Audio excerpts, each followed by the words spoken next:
Bismillahirrahmanirrahim. Elhamdülillahi Rabbil alemin. Esselatu vesselamu ala Resulina Muhammedin ve ala alihi ve ashabihi ecmain. Allah Teala'ya hamdü senalar olsun. Peygamberimiz Muhammed Mustafa sallallahu aleyhi ve sellem'e salavat selamlar olsun.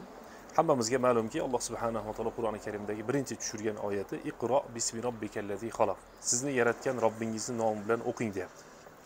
O'qishlik tariximizdan shu kungacha yozishlik bilan, chizishlik bilan, yodlashlik bilan, kitob o'qishlik bilan bo'ladi. Shuning uchun ulamolarimiz aytadiki, nahnu ummatu iqro. Iqro degan ummatmiz biz deydi. Mana Suzog'imizda hozir markaziy, mana shu markaziy maydonning yonida Chirmashvoy hoji akamiz o'zlari mana boshchiligida bu yerda farzandlari elimizga bir xizmat qilishlik uchun bilim deb bir yangi bunday savdo markazi ochilayotgan ekan. Bu yerda yosh bolachalarimizga o'sha daftar bo'lsin, ruchka bo'lsin yoki boshqa narsa, bu haligi nimadan aytib qo'yaylik ochiqdan, bu reklama emas.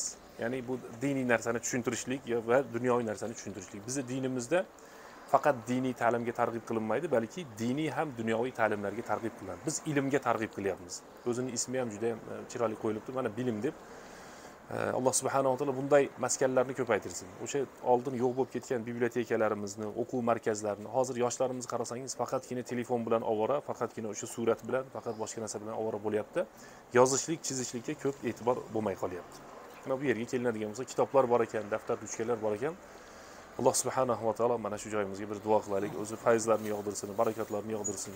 Butun mo'min musulmonchilikka foydasi tegadigan, avval mana shu Quzoq, Jallobod va boshqa yerdan kelgan mehmonlarimizga ham foydasi tegadigan joylardan bo'lishini Alloh taolo o'zi nasib qilsin. Hoji aka, sizga ham Alloh taolo umringizga, rizqingizga barakatlar bersin.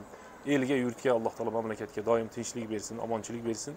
Ayniqsa mana yoshlarimiz ham yana ilmga qiziqib, bilimga qiziqib, mana shu ilmlarni o'qib, yana diniy, dunyoviy katta olim, ulamolar chiqishini Alloh subhanahu va taolo o'zi nasib qilsin. Allahumma inna nas'aluka khayra ma fi hadha al-yawm wa khayra ma ba'dahu wa na'udhu bika min sharri ma fi hadha al-yawm wa sharri ma ba'dahu bi rahmatika ya arhamar rahimin. Muborak bo'lsin. Muborak bo'lsin. Muborak bo'lsin. Muborak bo'lsin.